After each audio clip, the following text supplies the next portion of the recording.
नमस्कार प्यारे बच्चों, हमारा आज का विषय है विराम चिन्ह। आइए ध्यान दीजिए।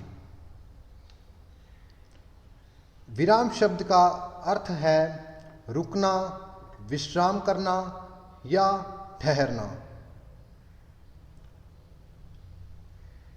हिंदी व्याकरण में विराम चिन्हों का प्रयोग कहाँ होता है, जानने के लिए परिभाषा पढ़ेंगे। वाक्य के प्रारंभ में, बीच में अथवा अंत में रुकने के लिए जिन चिन्हों का प्रयोग किया जाता है उन्हें विराम चिन्ह कहते हैं।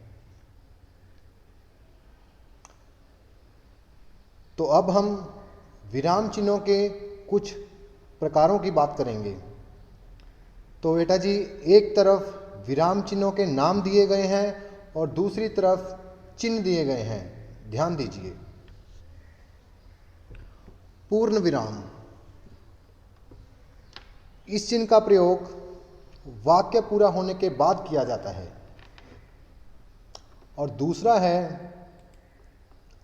अर्धविराम।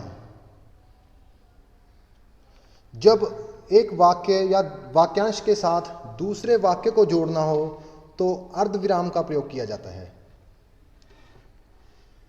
तीसरा है अल्प विराम। वाक्य के बीच थोड़ी देर विराम करने के लिए, रुकने के लिए इस चिन्ह का प्रयोग किया जाता है। चौथा है प्रश्न सूचक चिन्ह। जब वाक्य प्रश्न के रूप में हो तो इस चिन्ह का प्रयोग किया जाता है। पांचवा है विस्मय सूचक चिन्ह, अर्थात यहां पर भी विस्मयादि बोधक शब्दों का प्रयोग किया जाए, शोक, घृणा, आश्चर्य इत्यादि का, तो वहां पर इस चिन्ह का प्रयोग किया जाता है। उद्धरण चिन्ह,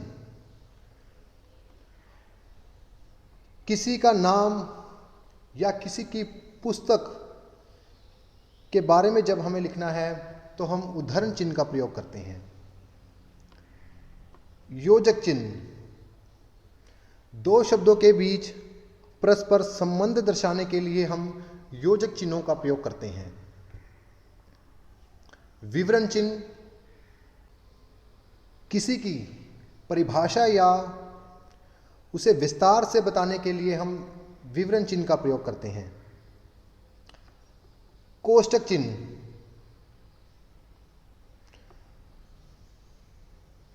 किसी विशेष व्यक्ति की ओर या उसके प्रसंग की ओर संकेत करने के लिए हम इस चिन्ह का प्रयोग करते हैं।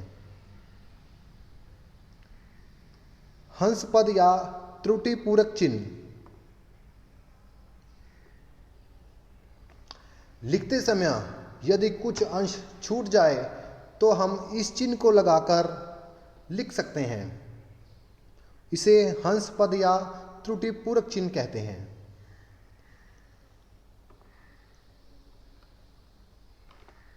आगे है निर्देशक चिन्ह। इसका प्रयोग किसी के कहे वाक्यों से पहले कुछ लिखा या कुछ कहा, या फिर हम संवाद लिखने में इन चिन्हों का हम प्रयोग करते हैं। आगे है लांघव चिन्ह। लांघव चिन्हों का प्रयोग शब्द को संक्षिप्त रूप में लिखने के लिए करते हैं। इन चिन्हों के बारे में विस्तार से जानने के लिए आप मेरी दूसरी वीडियो विराम चिन्ह भाग 2 को अवश्य देखें। धन्यवाद।